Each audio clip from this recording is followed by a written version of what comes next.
Gold, trusted gold buyers. మీరు తాకట్టు పెట్టిన బంగారాన్ని విడిపించి ఈ రోజు ఉన్న మార్కెట్ ధరకు కొనబడను. తెలుగు వాళ్ళ స్మృతి పదంలో మీరు నవల రచయితగా అలా ఉండిపోయారు. అలా ఒప్పుకొని నేను సినిమాలు ఫెయిల్ అయ్యాయి కాబట్టి నవల రచయితగా ఉండిపోయాను. పెద్ద గీత చిన్న గీతలాగా.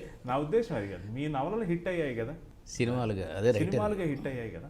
నాకు ఒక డౌట్ ఏంటంటేనండి, నవలా సాహిత్యం సినిమా సాహిత్యానికి ఎక్కువగా ఉపయోగించుకోలేదు. ఒక్క మీకు మాత్రమే ఎందుకో మినహాయింపు. మీకు ముందు కోడూరు కౌశల్యాదేవి గారు లాంటి వాళ్ళ చక్రభ్రమణం అవి తీశారు కదా, డాక్టర్ చక్రవర్తి.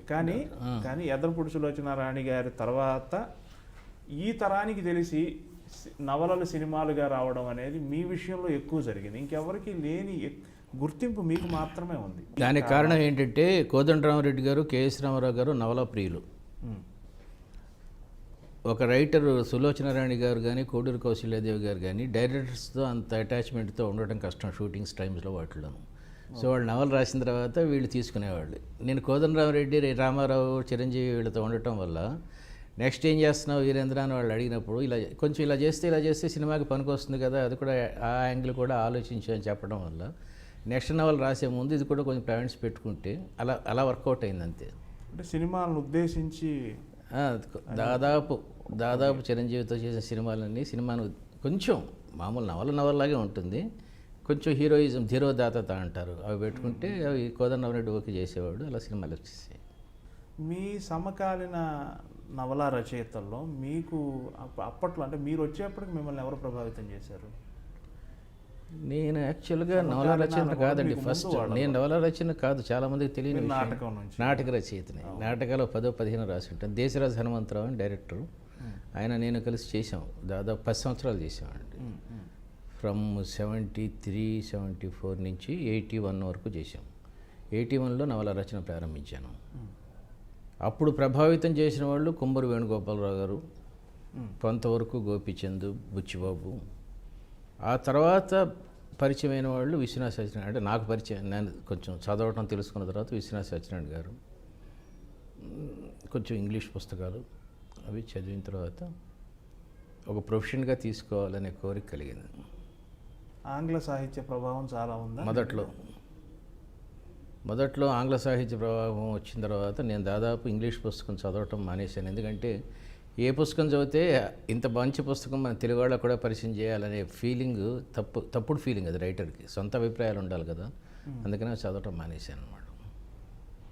ఓ ఇంటర్వ్యూలో మీరే అన్నారు, ఒక 5-6 పుస్తకాలకు మాత్రమే ఇంగ్లీష్ సాహిత్య ప్రభావం ఉంది, మిగతా అంతా ఆనంద బ్రహ్మకి ఏముంటుంది ఇంగ్లీష్ సాహిత్యం, గోదావరి, కోనసీమ. బట్ తెలుగు సాహిత్యంలో విస్తృతమైన ప్రాపంచిక విషయాలు చెప్పాలనే తపనతోనే ఆర్ద్రహీలి పుస్తకాలు చదివిన తర్వాత అది కలిగింది, ఆ కోరిక కలిగింది. జెఫ్రీ ఆర్చర్ అవి చదివిన తర్వాత ఇంకా అక్కడ తర్వాత మానేశాను. అవి చదవడం మానేసి ఈ రొయ్యల గురించి రాసిన, టెలిఫోన్ గురించి రాసిన. అప్పుడు ఇంటర్నెట్ ఉండేది కాదు, అది పెద్ద ప్రాబ్లం. లైబ్రరీకి వెళ్ళి పుస్తకాలు చదవటం. ఈ టెలిఫోన్ ఎక్స్చేంజ్ ఖైరతాబాద్లో ఉంది కదా, వాళ్ళని వెళ్ళి కలుసుకొని ఎలా ఉంటాయో ఫోన్స్ అవి కొనుక్కోవడం. సుల్తాన్ బజార్ వెళ్ళి చీరల గురించి, ఇది నల్లంచు తెల్ల చీర రాసినప్పుడు అలాగా పనిచేసేవాళ్ళం. ఇప్పుడు ఈజీ అయిపోయింది ఇంటర్నెట్ వచ్చాక. మీ నల్లంచు తెల్ల చీర సీతారామ శాస్త్రి గారు ఒక పాటలో కూడా వాడేశారు. నేను పక్కపక్కనే ఉన్నాం ఆ రోజు. ఎక్కడది పాండుచేరిలో నల్లంచు తెల్ల చీర రాత్రి 1 గంట వరకు రాస్తున్నాడు. 2ంటికి లేపాడు నన్ను. లేపి ఏం రావట్లేదు, ఎన్ని చేసిన బెటర్, అంతకు మంచి మంచి పాటలు అందులో అక్కడే రాశాడు. అవన్నీ ఏది మన అద్భుతమైన పాటలు రాశాడు ఆ సినిమాకి. అదేదో ప్రియరాగాలు, ఆ సినిమాకి రాసినప్పుడు బాగా పరిచయం మాకు. ఈ నల్లంచు తెల్లచీర రాసింది మెడ్రాస్లో, ఇది ప్రియరాగాలు రాసినప్పుడు బాగా క్లోజ్ అయ్యాము. దాని ముందో తర్వాత నాకు గుర్తులేదు, ఇది ముందో అది ముందో నాకు సరిగ్గా గుర్తులేదు. బట్ ఏమయ్యి దీని గురించి అంత పెద్దదే ఉంది, ఇచ్చాడు కదా చక్రవర్తి, నల్లంచు తెల్లచీర రాసి అన్న, అలా స్టార్ట్ అయిపోయింది. ఇంకా ఆ తర్వాత అతను అవుతాడు. ఆయన ఏం వాపోతూ ఉంటారంటే, నల్లంచు తెల్లచీర క్రెడిట్ వేటూరి గారికి వెళ్ళింది, అది నేను రాసినా కానీ అదేంటి ఆ శైలిని అందరూ వేటూరి గారు అనుకున్నారు, తాలూకు క్రెడిట్ నాకు ఎవరు అంటారు. మంచిదే కదా, వేటూరులాగా రాయటం అనేది సీతారామ శాస్త్రికి పేరు వచ్చిందంటే అదృష్టమే కదా. సరే, మీరు వృత్తిరీత్యా చార్టెడ్ అకౌంటెంట్. ఎస్. తర్వాత నాటకకర్త, తర్వాత నవల రచయిత, ఇలా మీ ప్రయాణం చాలా దూరం అలా వెళ్ళిపోయింది. అయితే అంటే సమాజంలో అనుకునేది ఈ చార్టెడ్ అకౌంటెంట్గా ఫెయిల్ అయ్యి ఇలా వచ్చాడు. లేదు నేను అది అడగదలుచుకోలేదు. కాదు, చార్టెడ్ అకౌంటెంట్ మీరు ఫెయిల్ ఎందుకు అవుతారు? మీరు చాలా చాలా పెద్ద పెద్ద పదవులు చేసి. అదేలేండి, చెప్పండి. చార్టెడ్ అకౌంటెంట్ వాస్తవవాది. సహజంగా ప్రతి క్లయింట్ని వాస్తవంలో ఉంచుతాడు. ఇలా చేయకండి, ఇలాగే ఉండండి అనే ప్రతి క్లయింట్కి చార్టెడ్ అకౌంటెంట్ వాళ్ళ కంపెనీ సీఏ వస్తున్నారంటే ఒక భయం, ఏమి శుద్ధులు చెప్తాడు, ఒక గురుస్థానం ఉంటుంది కదా, వాస్తవవాది. తర్వాత మీ రెండో దశ నవల రచయిత ప్రయాణమేమో ఊహల్లో విహరింపజేశారు. అది మిథ్యా ప్రపంచం. అవునండి.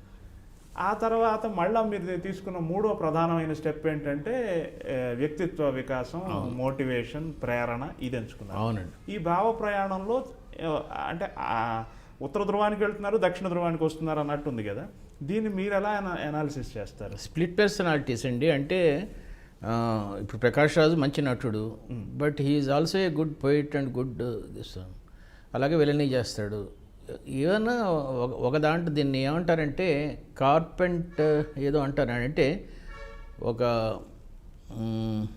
మధ్యలో వాయించేవాడు లేకపోతే ఒక హార్మోనియం వాయించేవాడు ఈజీగా కంప్యూటర్ ఇంజనీర్ అవుతాడు అంటారు. బేసిక్స్ ఒకటే ఉంటాయి. బేసిక్స్ ఏంటి? బతకటం, బాగా బతకటం అనేది. ఆ చార్టెడ్ అకౌంటెంట్ చెప్తాడు, భావనా లోకాల్లో విహరించేవాడు కూడా జీవితాన్ని ఆనందించి చెప్తాడు. సో రెండు వేరువేరు కాదండి. A romanticist can also be a materialist.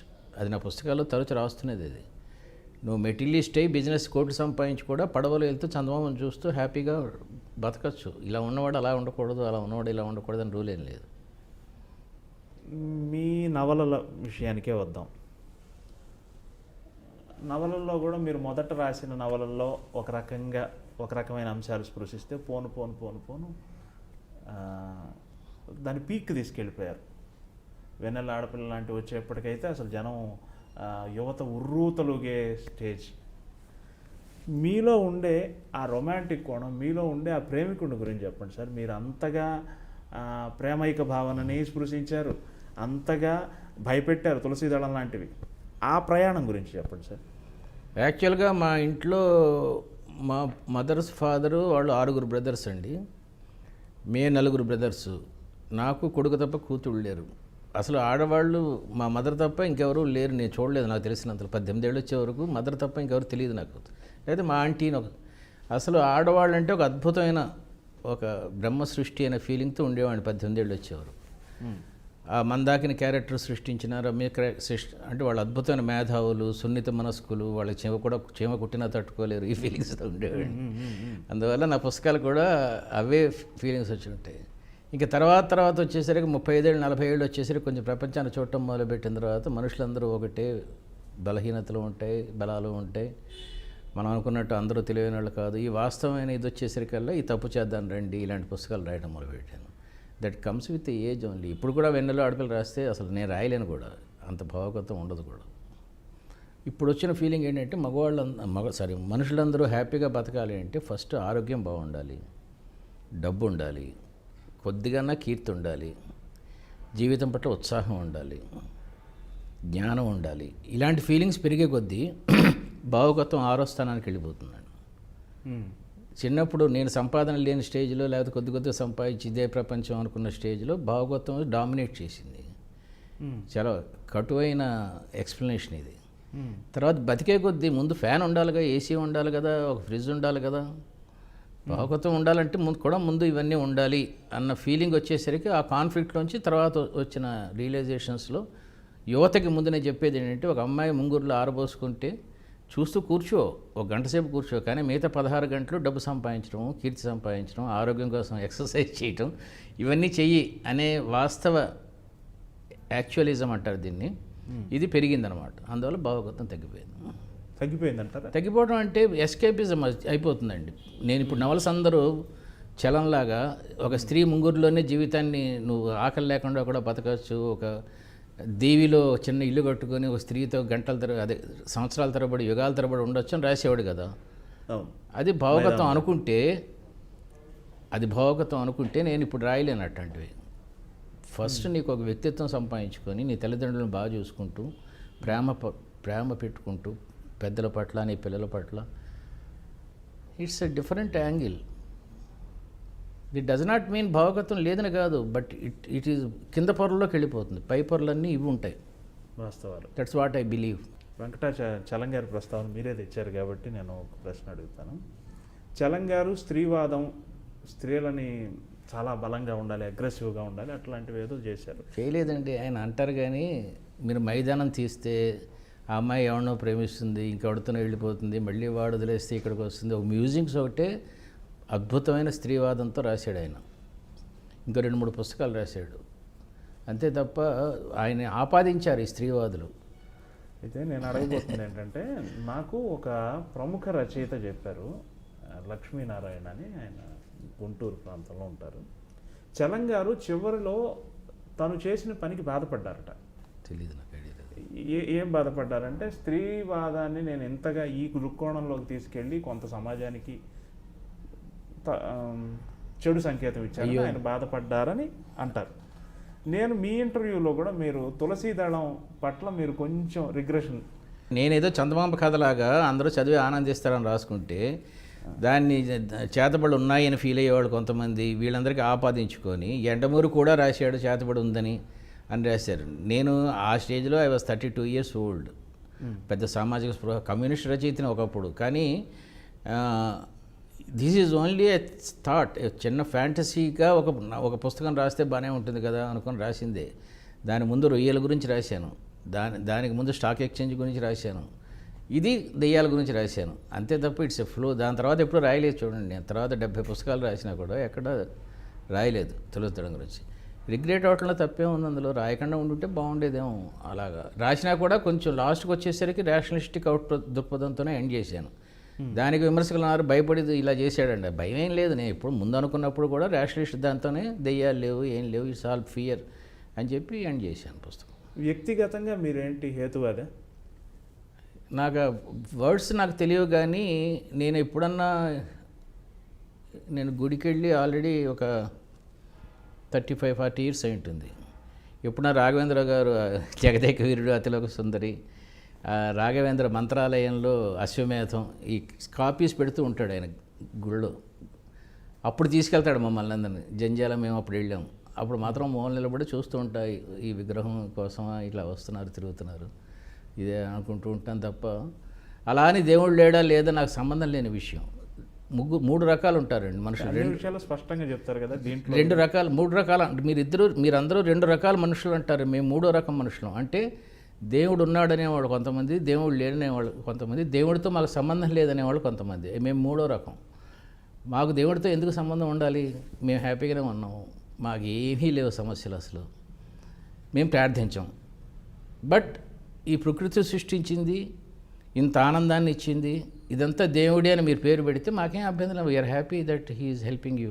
మీరు కష్టాల్లో ఉంటే మీరు ఏడుస్తే సహాయం చేస్తున్నాడు కదా, మీకు మెంటల్గా ఇస్తున్నాడు కదా, మీ పిల్లలకు గుండు కొట్టిస్తున్నాడు కదా, వాడిని బాధ పెట్టిస్తున్నాడు కదా. అదే దేవుడైతే మేము ఒప్పుకోం. ఏ రైట్ ఉంది మీకు మీ పిల్లలకు గుండు కొట్టించారు? మీరు కొట్టించుకోండి, పిల్లలకి ఎందుకు కొట్టిస్తారు? వాళ్ళకి ఏం అభంశుభం తెలియని. ఓకే, అది మా ఫీలింగ్. దీన్ని హేతువాదం అంటే నాకేం అభ్యంతరం లేదు. బట్ నేను గుడి కట్టానండి. అదే నేను అడగబోతున్నాను.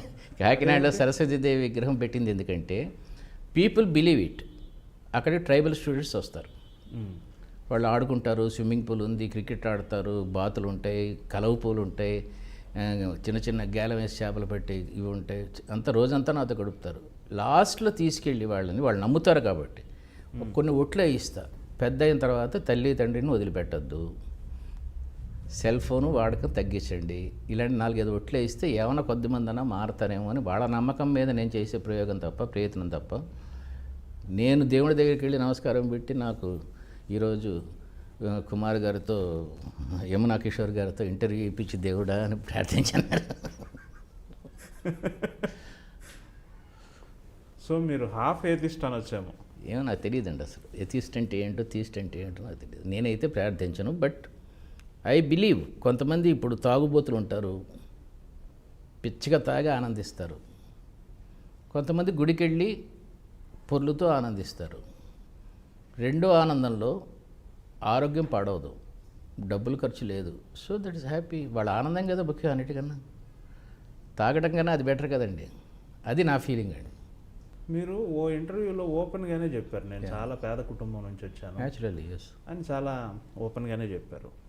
చాలా కష్టపడి చార్టెడ్ అకౌంటెన్సీ చదివి, లేదు కష్టపడేది లేదు, హ్యాపీగా చదివాను, చాలా హ్యాపీగా చదివాను. సరే మీ భాషలో ఇష్టపడి, చాలా హ్యాపీగానే చదివాను, నాకే కష్టం ఏం లేదండి. సరే అంటే కష్టం అంటే దెబ్బతిన్న యూత్కి అది రాంగ్ నోషన్ వస్తుంది. ఓకే సీఏ అంటే కష్టం అని ఏం లేదు, అసలు చాలా హ్యాపీగా చదివాను. సరే. ఎందుకంటే అప్పుడు నాటకాల్లో ఫుల్ నాటకాల్లో ఉండేవాడిని కదా. మ్మ్. మనుషులు వస్తున్న జాగ్రత్త, రుద్రవీణ అవన్నీ సీఏ చదువుతున్నప్పుడు రాసినాయి, ట్రూప్స్తో కలిసి నాటకాలు ఆడుతూ. బట్ చదివేటప్పుడు మాత్రం everyday 2 hours 7 to 9 morning 1 hour అట్లా చదవటం మాత్రం అదే ప్లానింగ్తో నేను స్టూడెంట్స్ కూడా అదే చెప్తాను.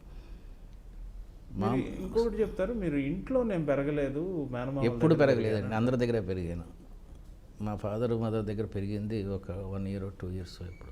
ఏమిటి ఆ రీజన్? అంటే అధిక అంటే నలుగురు, అంటే చెప్పకూడదు కానీ నలుగురు ఉండేవాళ్ళం మేము కుర్రోళ్ళం, అదే బ్రదర్స్ సిస్టర్స్, అంతమందిని పోషించడం కష్టం. అందువల్ల అక్కడక్కడ మా ఫాదర్ కూడా వారాలు చేసుకుంటూ చదివి పాస్ అయ్యాడు, గ్రాడ్యుయేట్. కాకినాడలో. ఆయన ఫాదర్ చిన్నప్పుడు చచ్చిపోతే ఆయన అక్కడక్కడ వారాలు చేసుకుంటూ చదివి గ్రాడ్యుయేట్ అయ్యాడు. హైదరాబాద్లో ఖమ్మంలో మా ఫాదర్తో కలిసి ఉన్నాను.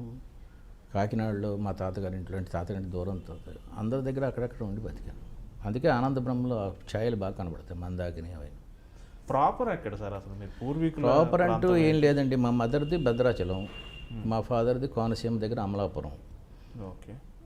వాళ్ళు పెళ్ళైన తర్వాత ఇంకా నేను చిన్నప్పటి నుంచి వాళ్ళు అన్నీ తిరుగుతూనే ఉండేవాళ్ళు, ఆదోని, అనంతపురం, జమ్మలమడుగు, ఖమ్మం, కాకినాడ, రాజమండ్రి, హైదరాబాదు.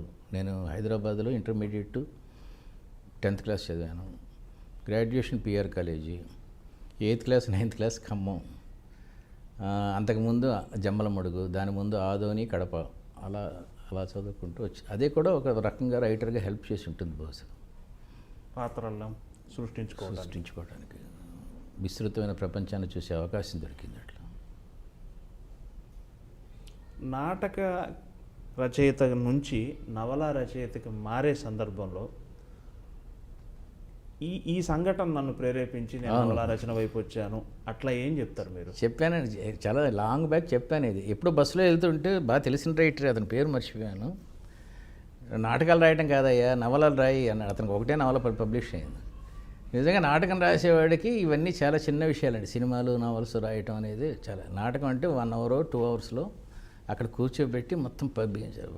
ఇంత కష్టం అని చెప్పి 3 daysలో రాసే ఫస్ట్ నవల ఋషి అని స్వాతిలో పబ్లిష్ అయింది. ఇంకా అక్కడి నుంచి నవల అయితే 1,00,000 మందికి వెళ్తుంది, నాటకం అయితే ఓన్లీ 200-300 పీపుల్కి వెళ్తుంది. అది కాక నాటకం వేయాలంటే నేను సొంతంగా ఖర్చులు పెట్టుకొని ట్రూప్ని తీసుకెళ్ళి వేయించి చేయించాల్సి, అదంతా సీఏగా చేస్తూ అది కష్టం అయిపోయింది. Then I shifted to 4 novels రాశాను. పెద్ద పాపులారిటీ వచ్చింది అనుకోవటం కూడా తప్పే, ఎవరు పబ్లిష్ చేయలేదు. అప్పుడు తులసిదళం, నవభారత్ ప్రకాశ్రావు గారు తులసిదళం వేశాడు. ఇప్పుడే చెప్పడం ఏంటంటే ఆయన నిన్నే చచ్చిపోయారు, నిన్న సాయంత్రం. ఆయన వేసాడు తులసిదళం. నేను కండిషన్ పెట్టింది అంటే ముందు 4 novels కూడా వేస్తే తులసిదళం వేస్తే బాగుంటుందంటే 5 వేసాడు. ఇది బాగా పోయింది, మిగతా బాగానే పర్లేదు, బాగానే పోయినాయి. ఆ తర్వాత అభిలాష, వెన్నెల్లో ఆడపిల్ల వచ్చినాయి. ఇంకా అక్కడి నుంచి నేను పబ్లిషర్ దగ్గరికి వెళ్ళటం కాకుండా పబ్లిషర్స్ మన దగ్గరికి వచ్చే స్టేజ్కి వచ్చింది. ఆ పుస్తకాల షాపులో ఒక బైండర్ ఉండేవాడు, నవసాహితీ ప్రకాశరావు, ఈయన నవభారత్ ప్రకాశరావు.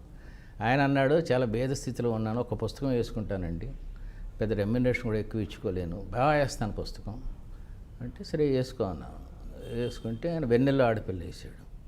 ఫస్ట్ పొద్దున్న రిలీజ్ అయితే సాయంత్రానికి 5,000 copies అమ్ముడిపోయినాయి.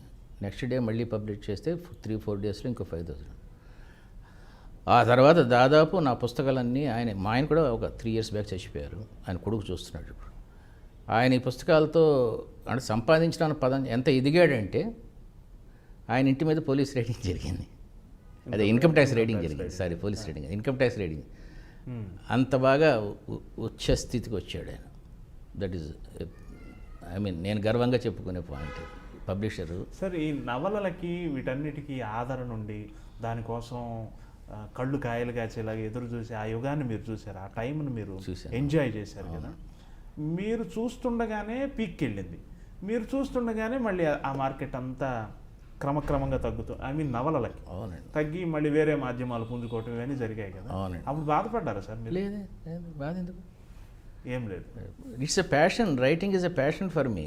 అంటే నేను నా ఉద్దేశం మీకు తగ్గిందని కాదు నా ఉద్దేశం, అది కాదు, ఓవరాల్గా నవలలకు తగ్గుతుంది. అలా తగ్గలేదండి. నాకు నవల గురించి నాకు బాధ ఏం లేదు, కానీ తెలుగు తగ్గినందుకు బాధ. ఓకే.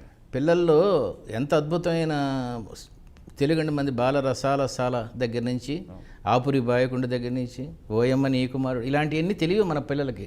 అది బాధ తప్ప నవలసిపోతే ఏముందండి, మంచి సాహిత్యం ఉండాలి. వెన్నెల్లో ఇప్పుడు విశ్వనాథ సత్యనారాయణ గారు, కవిత్రయం, అలసాని పెద్దన, ఈ పేర్లు ఎవరికి తెలియవు మన వాళ్ళకి. దేవులపల్లి కృష్ణశాస్త్రి, జంజాల పాపయ్య శాస్త్రి అంటే ఎవరు వీళ్ళందరూ అని అడిగే స్టేజ్కి వచ్చారు. అది బాధ తప్ప ఈ ఆటుపోట్లు, మా షేర్ మార్కెట్లో పెరగటాలు పడిపోవటాలు, ఒక స్టేజ్ తర్వాత ఒక స్టేజ్. ఒకప్పుడు మేము ఏంటది ఫ్యాన్ కొనుక్కున్నప్పుడు మా అమ్మ దానికి పూజ కొట్టి కొబ్బరికాయ కొట్టి దండేసింది. ఇప్పుడు వేసి వెళ్ళి బిగించండి 10 రోజుల తర్వాత చూసుకుంటాం బాగుందో లేదో. ఆ స్టేజ్కి వచ్చేసాం కదా. ఈ ఫ్యాన్ అనేది ఇప్పుడు నథింగ్, ప్రతి ఇంట్లోనే ఉంటుంది. సో మార్పు అనేది సహజం, దాని గురించి బాధ ఏం లేదు. మా బాధల్లో సాహిత్యం పోతుంది, తెలుగు సాహిత్యం పోతుంది. ఇలా తెలుగు రాదు, ఇంగ్లీష్ రాదు. మీరు ఈ బీటెక్ స్టూడెంట్స్తో చాలా నేను అటాచ్ అయి ఉంటాను కదా, వాళ్ళకి ఏ భాష రాదు అసలు, అది ప్రాబ్లం. ఏమి కారణం ఏంటంటారు సార్? సినిమా దాన్ని అనుసరించకపోవటం దీన్ని అంటే ఇప్పుడు ఈ ప్రధాన స్రవంతి సాహిత్యం, ప్రధాన స్రవంతి సంస్కృతి నుంచి ఈ సినిమా దూరంగా జరిగిపోవటం వల్ల తెలుగుకి ప్రాధాన్యత లేదు. సినిమాకి సాహిత్యానికి సంబంధం లేదు. అప్పుడు కూడా సినిమాలు ఉన్నాయి కదా, అది కాదండి. కనీసం కొంతవరకన్నా లేదు. నాకు తెలిసినంతలో ఎస్కేపిస్టిక్ యావగేషన్స్ ఎక్కువైపోయినాయండి. వాట్సప్, సెల్ ఫోన్లో గంటల తరబడి నడపడం, సెల్ ఫోన్తో మాట్లాడుకుంటూ వెళ్ళటం ఒక స్టైల్గా భావించడం, everything goes around time wasting process అయిపోయింది తప్ప రిజర్వాయర్ ఖాళీ అయిపోతుంది, నీళ్లు పట్టం లేదు లోపలికి. బ్రెయిన్లో ఏం ఉండటం లేదు అసలు ప్రొడక్టివ్నెస్. ఆర్కిమిడిస్ ప్రిన్సిపల్ తెలియదు, sine theta by cos theta తెలియదు, ఫిజిక్స్ తెలియదు, షేక్స్పియర్ తెలియదు, ఏమీ తెలియదు అసలు వాళ్ళకి. జీవితం అంటే ఇలాగ సమోసాలు తింటూ పబ్లిక్ వెళ్తే, కొంచెం డబ్బులు ఉంటే పబ్లిక్ వెళ్తే, మోటార్ సైకిల్ మీద ఉంటే, ఒక గర్ల్ ఫ్రెండ్ ఉంటే ఇంకా బెటర్, ఈ స్టేజ్కి వచ్చేసారు తప్ప జీవితాన్ని ఆస్వాదించాలి అంటే మీరు అనొచ్చు, జీవితాన్ని వాళ్ళు ఆస్వాదిస్తున్నారు కదా.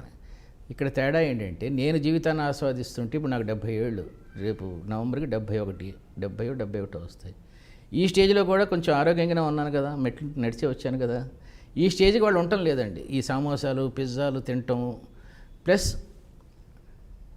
చాలా చిన్న ఉద్యోగాల్లో చేరిపోవాల్సి వస్తుంది. ఎందుకంటే చదువుకునే టైంలో they don't belong to the education. నాణ్యమైన ఎడ్యుకేషన్ రాకపోవటం. చాలా ఇంటర్వ్యూస్లో మెంబర్ని ఒకప్పుడు నేను. ఏమీ తెలియదు వాళ్ళకి, ఏమి అడిగినా చెప్పలేరు. గ్రాఫింగ్ తెలియదు, డిప్యూటింగ్ తెలియదు, ఏమీ తెలియదు ఇంజనీర్స్కి అసలు. So they belong to what? ఆరోగ్యం ఉండదు, కీర్తి ఉండదు, ఇంట్లో తిడుతూనే ఉంటారు వాళ్ళని పిల్లల్ని, కీర్తి ఉండదు, ఇంట్లో కూడా కీర్తి ఉండదు, బయట ఒక్కొక్కటి రికగ్నైజ్ చేయడు. జీవితం పట్ల ఎంతూజియాజం అంటే మోటార్ సైకిల్ ఎక్కడమే అనుకుంటారు, ర్యాష్ డ్రైవింగో గర్ల్ ఫ్రెండ్ అనుకుంటారు. ఇదంతా ఓకే, నాకేం అభ్యంతరం లేదు. కానీ 30 years దాటిన తర్వాత ఏంటి? Are you a good parent? నీ పిల్లల్ని మంచి స్కూల్లో చేర్చేంత డబ్బు ఉందా నీకు? అసలు జీవితం పట్ల ఇంట్రెస్ట్ ఉందా, ఎంతూజియాజం ఉందా, జ్ఞానం ఉందా? ఏమీ లేకుండా ఎందుకు ఈ బతుకు? మీరు చూస్తే ఇప్పుడు బస్ స్టాండ్లో కానీ రైల్వే స్టేషన్లో కానీ చూస్తే 35 ఏళ్ళు దాటిన మనుషులను చూస్తే ఒక్కొక్కడు ఉండాల్సిన దానికన్నా 25 kilos ఎక్కువ ఉంటున్నారు. మీరు గమనిస్తున్నారా? ఆ నడక చూస్తూ ఉంటే మీరు బస్సు ఎక్కలేరు, ట్రైన్ ఎక్కలేరు, నన్ను అడుగుతూ ఉంటారు పై బర్త్కి వెళ్ళండి అని చెప్పేసి. ఎందుకంటే నేను కొంచెం బిలాంగింగ్నెస్ టువర్డ్స్ లైఫ్ ఉండాలంటాను నేను. అది నా ఫీల్ అయ్యేది. అంతే తప్ప సాహిత్యం పాడైపోయిందని, నవల్స్ పాడైపోయాను కాదండి. నవల్స్ పాడైతే నాకేం CA ప్రొఫెషన్ ఉంది, లేకపోతే సినిమాలు ఉన్నాయి. ఇప్పుడు సినిమా చేస్తున్నా కదా కన్నడలో ఒకటి. సో ఏదైనా ఉంటుంది. చార్టెడ్ అకౌంటెంట్గా ఇప్పటికీ కొనసాగుతున్నారు? Yes, I'm practising chartered accountant. Jawahar and కంపెనీలో పార్ట్నర్ని. అప్పుడప్పుడు వెళ్తూ ఉంటాయి. ఏదైనా మంచి మంచి కంపెనీలు, ఊటీలో, అరకు వ్యాలీలో ఉన్న కంపెనీలు ఏమైనా ఉంటే వాళ్ళ దగ్గర వెళ్తూ ఉంటాను ఆడిటింగ్కి. బట్ అయినో కొంతవరకు తెలుసు, 30% ఆఫ్ ఇన్కమ్ ట్యాక్స్ అవి తెలుసు. సీరియస్గా CAగా ఎన్ని రోజులు ఉన్నారు సార్? అసలు సినిమాలు ఇవేమి సంబంధం లేకుండా. నేను CAగా అసలు ఎప్పుడూ ప్రాక్టీస్ చేయలేదండి. యాక్చువల్గా CA పాస్ అవ్వకముందే ఉద్యోగంలో జాయిన్ అయిపోయాను స్టేట్ ఫైనాన్స్ కార్పొరేషన్లో 250 రూపాయలకి. అది జాయిన్ అయ్యి అక్కడ 5 years చేశాను. అక్కడ చైర్మన్ స్వామినాథ్ రెడ్డి గారు ఆంధ్ర బ్యాంక్ చైర్మన్గా వెళ్తూ, ఇక్కడ మేనేజింగ్ డైరెక్టర్, అక్కడ చైర్మన్గా వెళ్తూ నువ్వు కూడా వచ్చేసే నాతో పాటు అన్నారు. Then I become chief officer of small scale industries department in Andhra Bank. అక్కడ 10 years చేశాను. చేసిన తర్వాత రిజైన్ చేశాను. చేసిన తర్వాత ఇది హాబీని ప్రొఫెషన్ చేసుకున్నాను, రైటింగ్ని. డబ్బులతో కూడా దీంట్లో కూడా సంపాదిస్తూ బతకచ్చు అని కాన్ఫిడెన్స్ వచ్చింది. అప్పుడు జవహర్ అండ్ కంపెనీ జవహర్ అడిగాడు, మా దగ్గరకు వచ్చేసి సరదాగా, అంటే నేనేం పని చేయలేను, టైం లేనుండదు నాకు. అప్పటికే అభిలాష, ఛాలెంజ్ ఇవన్నీ వస్తున్నాయి కదా, దాని పేరుంటే చాలు నాకు, అప్పుడప్పుడు వద్దుగాని అన్నాడు. అలా జాయిన్ అయ్యాను. అయిన తర్వాత అప్పుడప్పుడు ఈ అరకు గిరకు ఎప్పుడైనా వచ్చినప్పుడు ఆడిటింగ్ కోసం వెళ్తూ ఉంటాను, ఎల్ఐసి ఆడిటింగ్. మీరు చెప్పే వాటిల్లో మీరు లంచాలకు వ్యతిరేకం అంటారు, చాలా 100%. అవినీతికి వ్యతిరేకం అంటారు. చాలా. నేను అసలు భర్తకు కూడా డబ్బులు ఇవ్వను, కావాలంటే కింద పడుకుంటాను.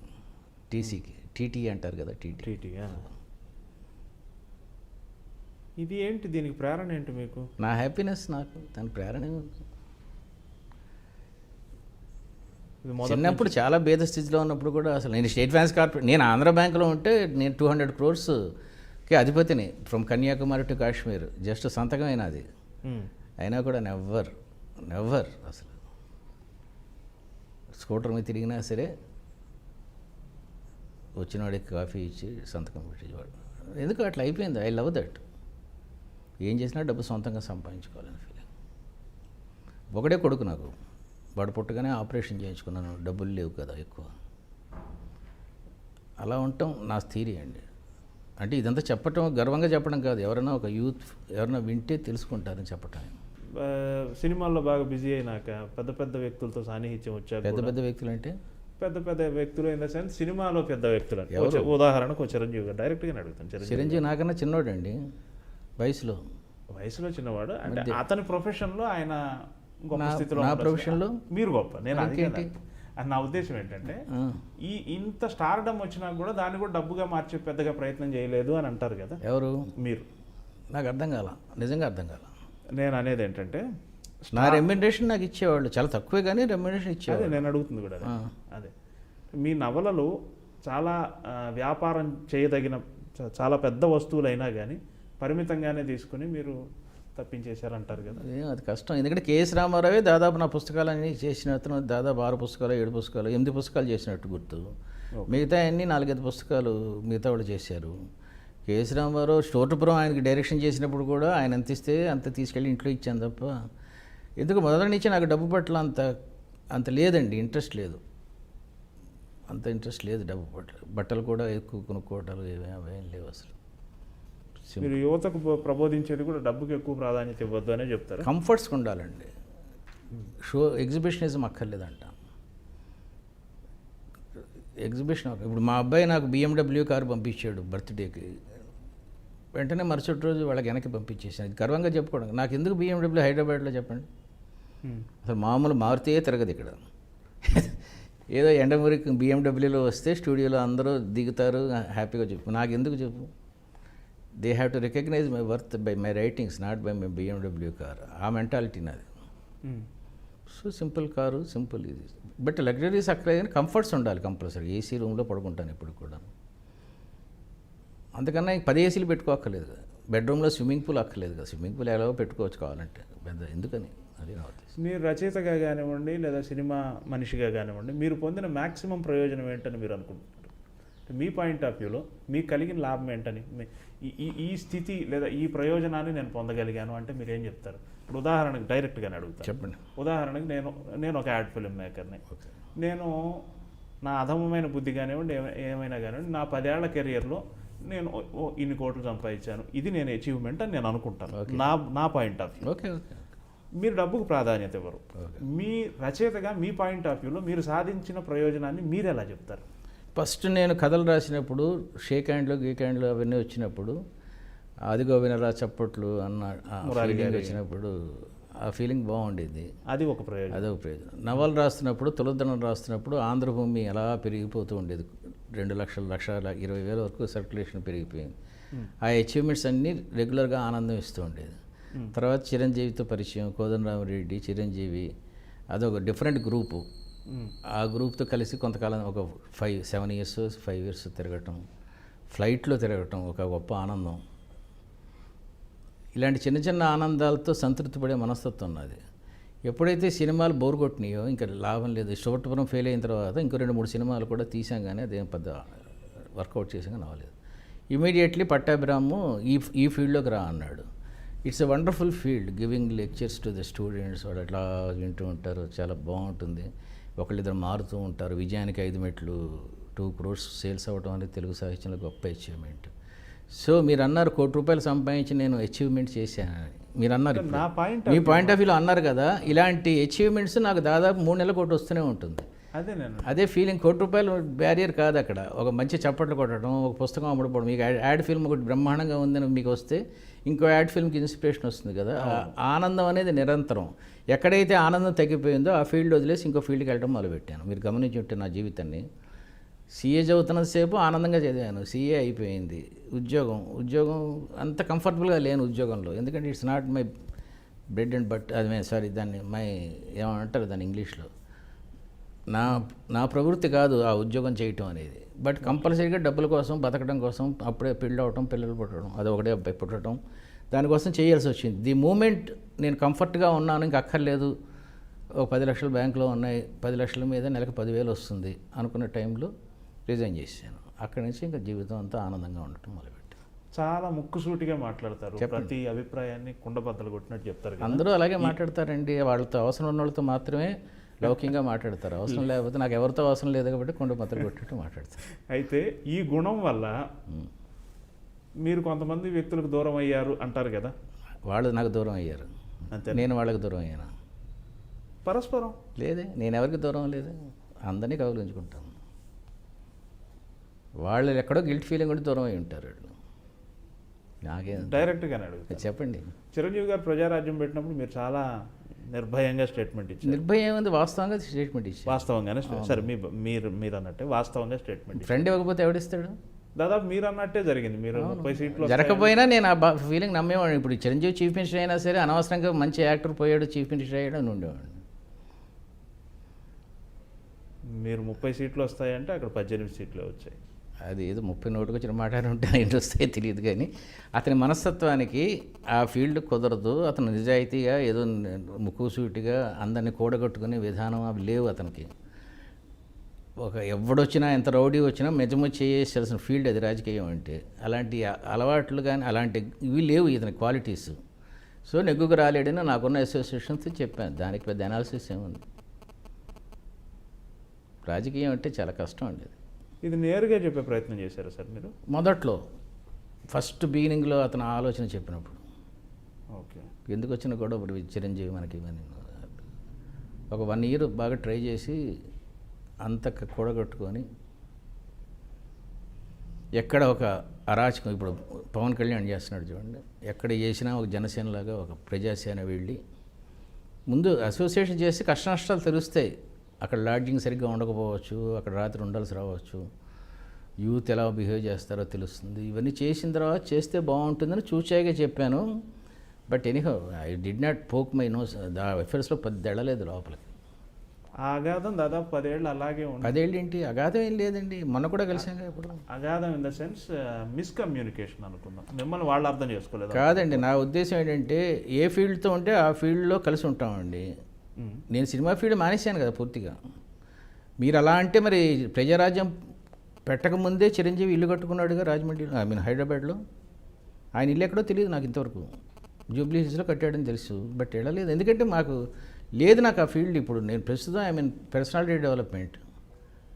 నేను ఆయనకు ఫోన్ చేసి మీ ఇంటికి వస్తున్నాను అపాయింట్మెంట్ తీసుకొని వెళ్ళాలి, అంతే కదా. వెళ్ళాలంటే నాకు పెద్ద ఇదేముంది అవసరం.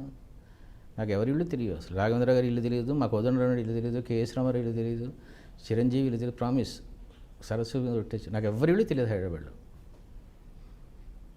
నా ప్రవృత్తి అది కాదండి అసలు. ఏ ఫీల్డ్లో ఉంటే ఎవరు ఉంటే వాళ్ళతోనే.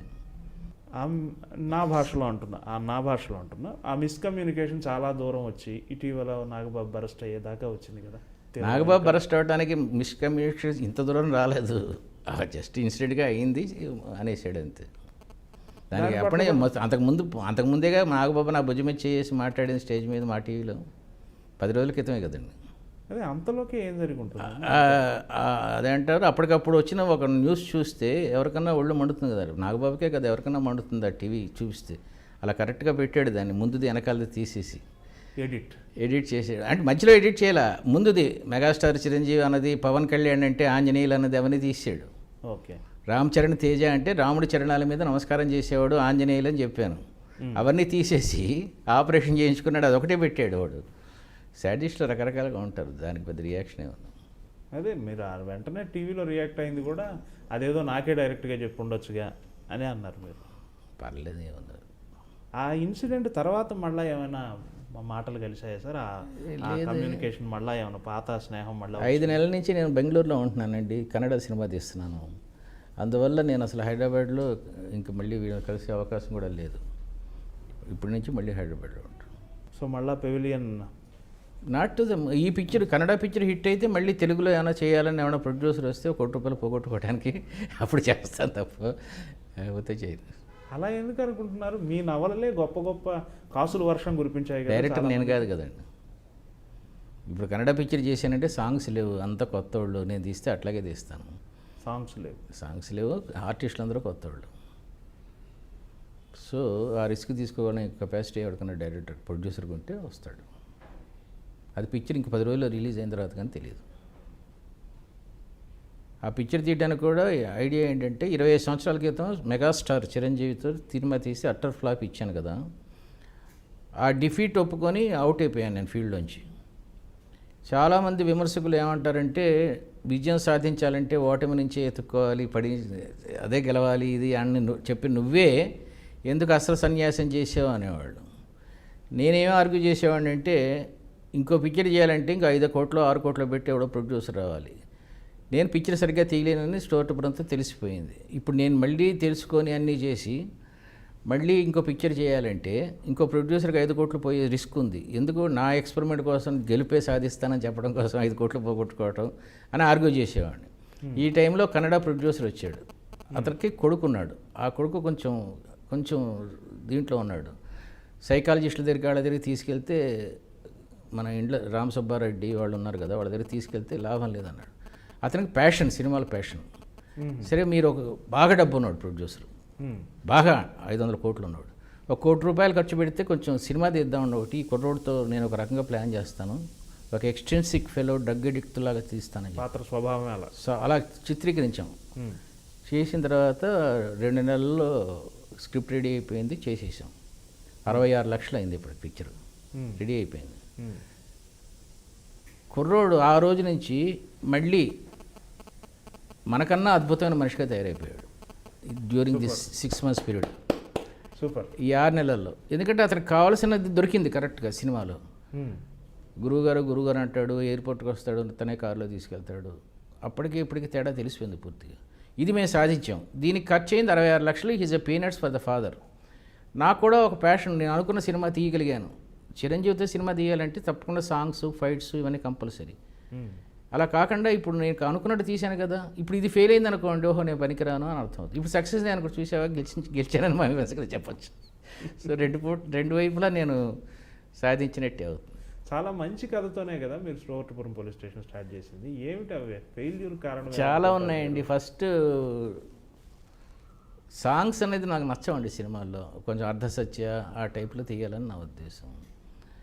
చిరంజీవితో ఫస్ట్ డే షూటింగ్ అయిపోయిన సాయంత్రం నేను చిరంజీవి, అల్లు అరవింద్, కెఎస్ రామారావు కూర్చున్నప్పుడు నేను చేయలేను ఈ సినిమాను, ఐఎమ్ నాట్ అని దాదాపు బరస్ట్ అయిపోయాను. అప్పుడు అరవింద్ లేదు చేయగలవు, నువ్వు చేయని ధైర్యం ఇచ్చాడు. చిరంజీవి కూడా నువ్వు చేయగలవు అన్నాడు. అప్పుడు కంటిన్యూ చేశాను. అంతా హాఫ్ హార్టెడ్గా అయిపోయింది. క్లైమాక్స్ ఒకటి చాలా వీక్ పాయింట్, నిరోష ఒకటి చాలా మైనస్ పాయింట్. విజయశాంతి, నిరోష దాంట్లో మీరు తీసిన నవలలు చాలా సినిమాలుగా తీశారు కదా, వాటిల్లో సినిమాలుగా తీసిన తర్వాత ఇది నేను డైరెక్ట్ చేస్తే బాగుండేది అని ఏమన్నా అనిపించిందండి ఎప్పుడైనా? అలా చెప్పలేను కానీ ఇది నేనైతే చచ్చినా చేయలేను, ఎంత బాగా తీసాడు అనే పిక్చర్ చెప్పగలను. చెప్పండి. ముత్యమంత ముద్దు థ్రిల్లర్.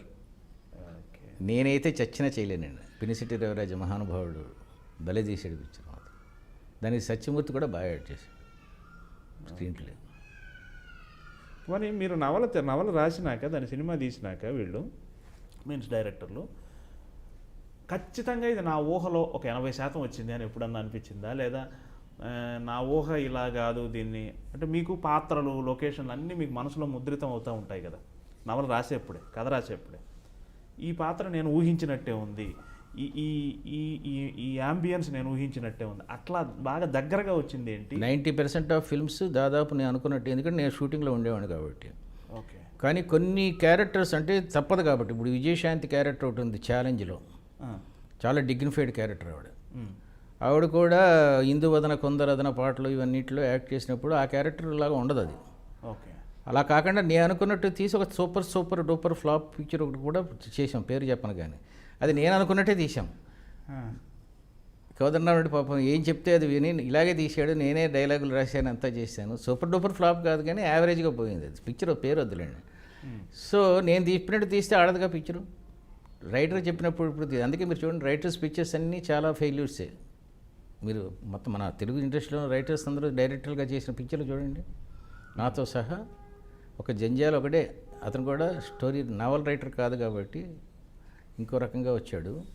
మిగతా డైలాగ్ రైటర్స్ తీసిన పిక్చర్స్ అన్నీ అంత ఆడలేదు, ఎందుకంటే వాళ్ళ ఊహలు వేరు, డైరెక్టర్ ఊహలు వేరు. అలానే నేను చీప్గా సాంగ్స్ ఉంటే, ఐటమ్ సాంగ్స్ ఉంటే ఆడతాయని అంటలేదు. Drama is drama, novel writing is novel writing. బేసిక్గా నవల ఫార్మేట్ సినిమాకి పనికి వస్తుందనా పనికి రాదనా? నవల ఫార్మేట్ని మార్చుకోవాలండి, ఆర్ట్ ఫిల్మ్ కాకుండా ఉంటే చెప్పేది. Art film is different. ఒక నవల్ని సినిమాటిక్గా మార్చడానికి స్క్రీన్ ప్లే రైటర్ ఉంటాడు, అది ఒక మళ్ళీ ఒక డిఫరెంట్ యాంగిల్ అండి. అంటే ఉదాహరణకి స్క్రీన్ ప్లే రైటర్ అంటే ఎవరో చాలామందికి తెలియదు. రైటర్ ఏం రాస్తాడు? కథ రాస్తాడు. కైక దశరథ మహారాజుని 14 సంవత్సరాలు రాముడిని పంపించు అడవికి అన్నప్పుడు దశరథుడు రాముడితో చెప్తే రాముడు సీతను తీసుకుని వెళ్ళిపోయాడు. ఇది కదా స్టోరీ. ఇప్పుడు స్క్రీన్ ప్లే రైటర్ ఎంటర్ అవుతాడండి. కైక దశరథ మహారాజుకి చెప్పినప్పుడు దశరథ మహారాజు రాముడిని తన గదికి పిలిపించుకున్నాడా, తను వెళ్ళాడా రాముడి దగ్గరికి? First point. అక్కడ వెళ్ళినప్పుడు సీత పక్కన ఉందా, లక్ష్మణుడు ఉన్నాడా, కౌశల్య ఉందా, ఫస్ట్ ఎలా రియాక్ట్ అయింది? ఈ కౌశల్య వేషం వేసేది ఎవరు? పెద్ద ఆర్టిస్టా, చిన్న ఆర్టిస్టా? ఆవిడకు క్లోజప్ పెడితే అసలు ఎక్స్ప్రెషన్ ఇస్తుందా? కొడుకుని 14 సంవత్సరాల అడవిలో పంపిస్తానంటే ఎక్స్ప్రెషన్ ఇచ్చే ఆర్టిస్ట్ ఉందా? అసలు ఇంతమంది ఆర్టిస్ట్ కాంబినేషన్లో ఒక్కొక్కటి రెమ్యూనరేషన్ ఎంత? ఇంత కాంబినేషన్ కావాలా, దీనికి అక్కర్లేదా? ఇవన్నీ ఆలోచించేది screen play writing. That's why I love screen play writing rather than story writing.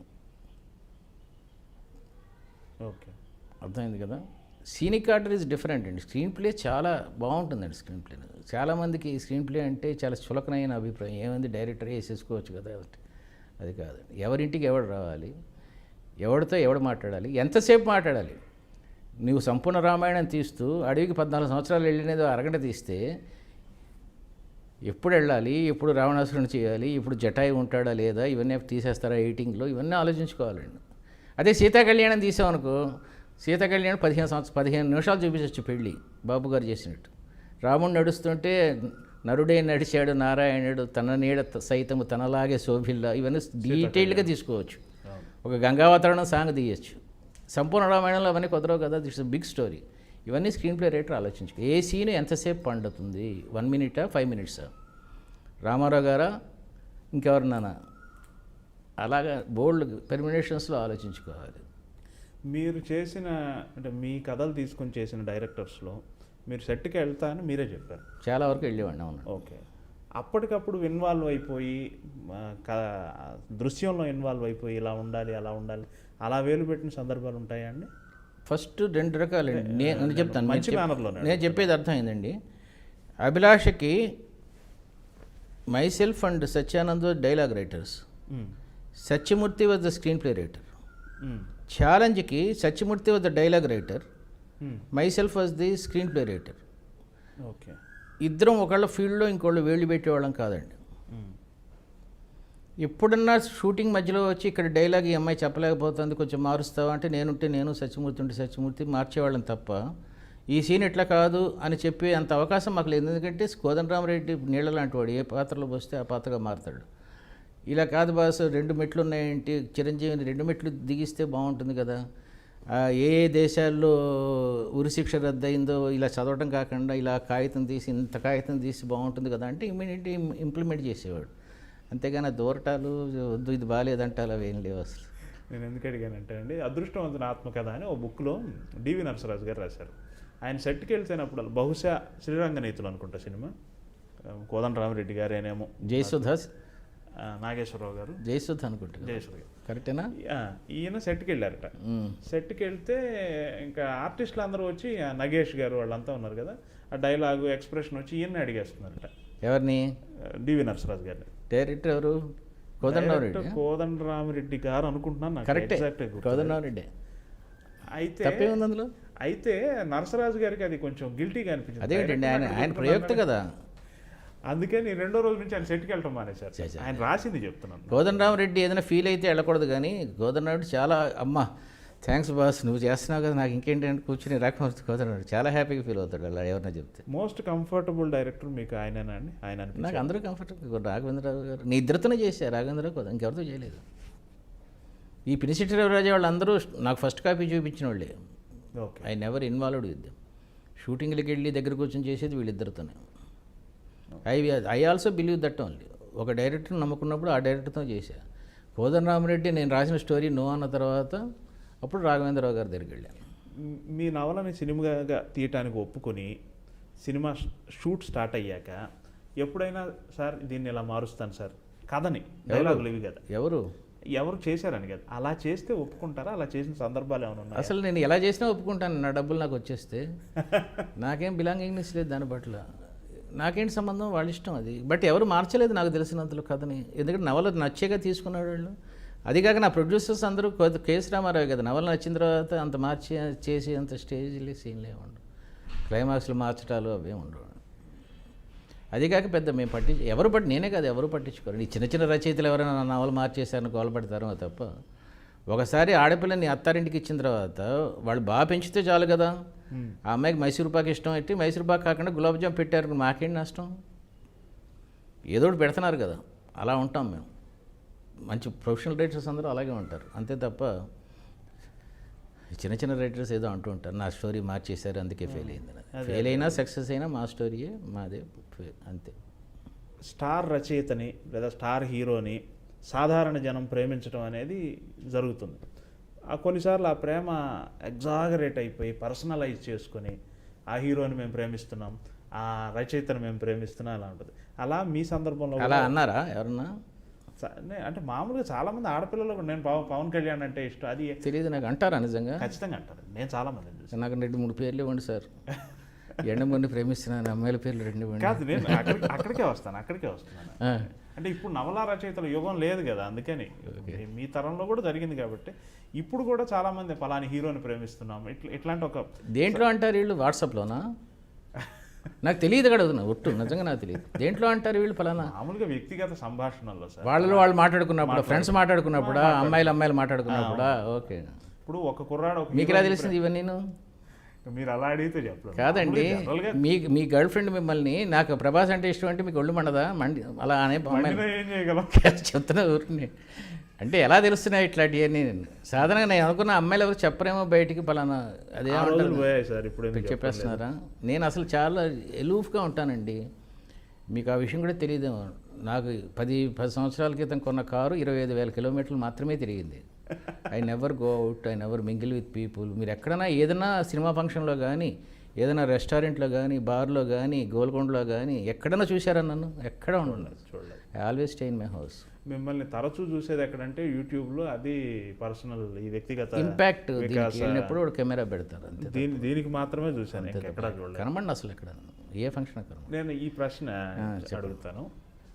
1982లో ఒక అమ్మాయి మిమ్మల్ని బాగా ప్రేమించి చనిపోయింది. ఆ ఇష్యూ మీకు చెప్పి కావాలా మళ్ళీ? అది మీకు ఏమైనా టీపీ రేటింగ్స్ పెరుగుతాయంటే చేద్దాం, తప్పకుండా మాట్లాడదాం. దీనివల్ల రేటింగ్ పెరుగుతాయంటే తప్పకుండా I am the first person to sacrifice that. మీ కంఫర్టే. నా కంఫర్ట్. మీకు ఏం కావాలి చెప్పండి? మంచి మసాలా కావాలా?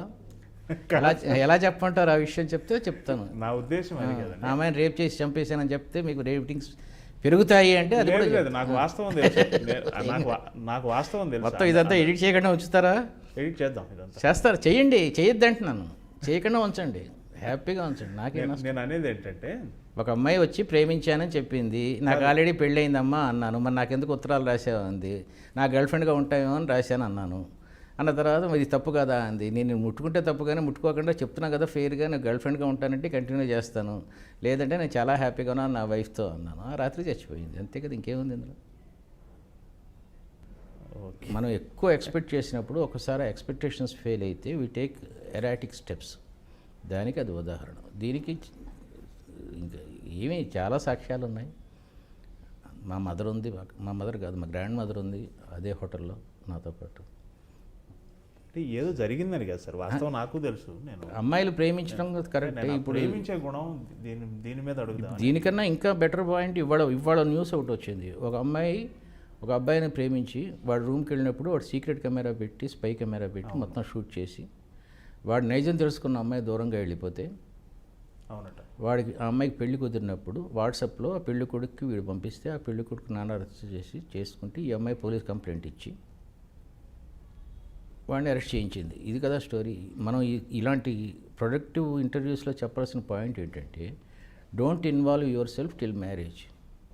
ఏమాత్రం నువ్వు కొంచెం చేతులు వేసినా చేతులు ఆవిడ దగ్గరికి తీసుకున్నా ఎక్కడో ఒక చోట కెమెరా పెట్టి వాడు ముందే చేసుకునే మగాళ్ళు కనీసం 40 to 50% ఈ ప్రపంచంలో ఉన్నారు. కాబట్టి జాగ్రత్తగా ఉండండి అమ్మాయిలు అని చెప్పాలి మనం. అప్పుడు కొంచెం ఇలాంటి ఇంటర్వ్యూస్లో మనకి మా అనుభవాలతో ఒక లాభం. మధ్యాహ్నం ఇవాళ చదివాం, మనం ఇద్దరం చదివాం. ఈ వ్యక్తిత్వ వికాసానికి దీనికి కారణం ఐడెంటిటీ క్రైసిస్ అండి. ఇంట్లో అమ్మ నాన్నలు సరిగ్గా చూడరు అమ్మాయిల్ని. ఏమాత్రం ఆటో డ్రైవర్ బాగా మాట్లాడినా కూడా అదే లవ్ అనుకుంటారు. మీరు ఇప్పుడు ఆ కేసు అడిగారు కాబట్టి ఇవన్నీ అప్పుడు 25 years బ్యాక్ ఇలా జరిగిందంటే ఇప్పుడు ఎంత అడ్వాన్స్ అయిపోయి ఉంటుంది. అది నేను చెప్పేది.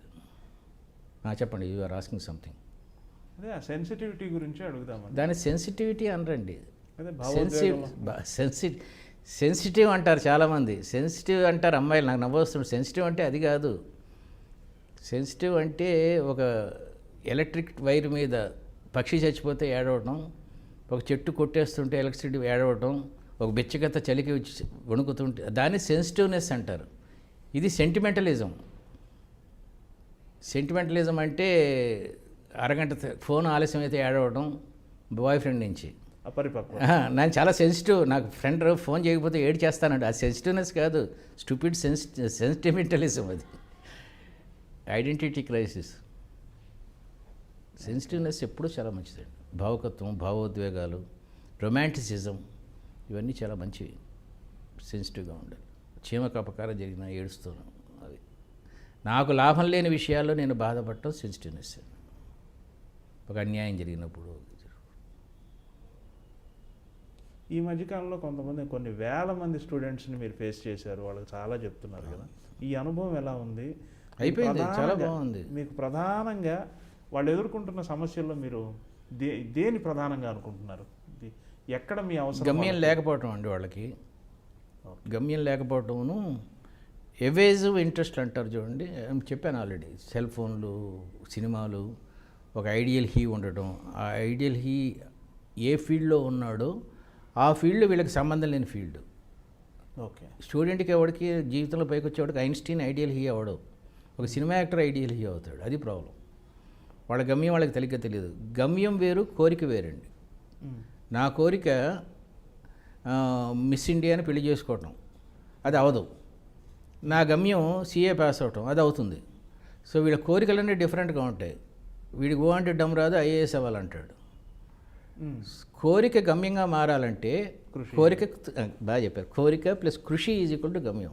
ఒక PV సింధు బ్యాడ్మింటన్ ఆడాలంటే పొద్దున 4 o'clock లేవాలి. వీళ్ళకి మంచి మంచి కోరికలు ఉంటాయి కానీ గమ్యాలు ఉండవు. అది ప్రాబ్లం. యూత్కి ఇప్పుడు ప్రస్తుతం అదే ప్రాబ్లం. గమ్యం లేదు, ఏం చేయాలో తెలియదు, ఇంగ్లీష్ రాదు, వాళ్ళ సబ్జెక్ట్ తెలియదు. ఇలా రకరకాల యావిగేషన్స్ డిఫరెంట్ అయి ఉంటాయి.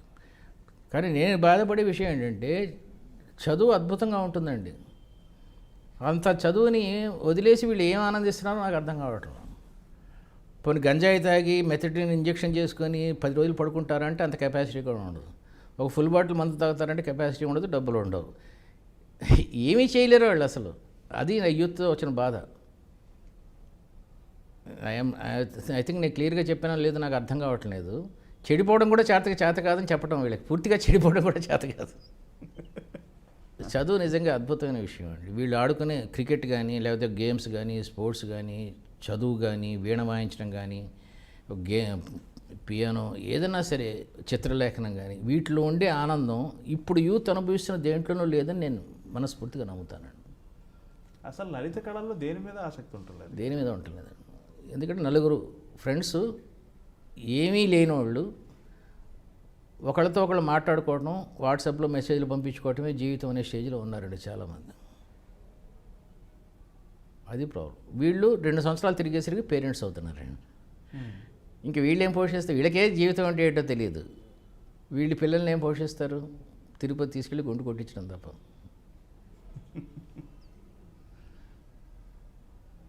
చాలా బాగుంది. చాలా మంచి మంచి విషయాలు మాకు షేర్ చేశారు. లాస్ట్లో నేను ఒక్క క్వశ్చన్ అడుగుతాను. మీ అబ్బాయి సాధించిన విజయం కూడా చాలా గొప్పది. ఈ మధ్య చాలా ఇంటర్వ్యూలో కూడా మీరు చెప్పారు. అవునండి. మీ అబ్బాయి కూడా చార్టెడ్ అకౌంటెంట్ అనుకుంటాను. MBA, CA MBA.